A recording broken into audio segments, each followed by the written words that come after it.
Sir, paano nga ba yun? Si Saldico ba ay mapapauwi sa Pilipinas as easy as 1, 2, 3? Paano ho ba? Maaari.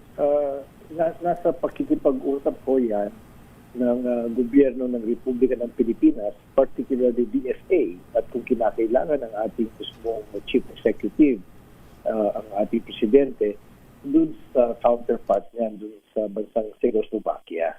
Kasi kahit wala tayong extradition treaty, kahit wala tayong mutual legal assistance treaty, at kung ano-ano pa, nakukuha ko naman yan sa pakikipag-usap at reciprocity.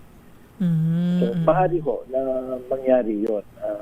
Maganda rin na nalaman natin, natututukan ninyo sa media, para sa ganon, bilis-bilisan din ng ating gobyerno na ibalik siya dito kung talagang sincero sila na papanagot siya o kaya at least mabigyan siya ng pagkakataon sagutin yung mga live cases na sa Sandigan Bayan at higit yan, nasa sentro ho kasi siya dun sa systemic massive corruption sa gobyerno.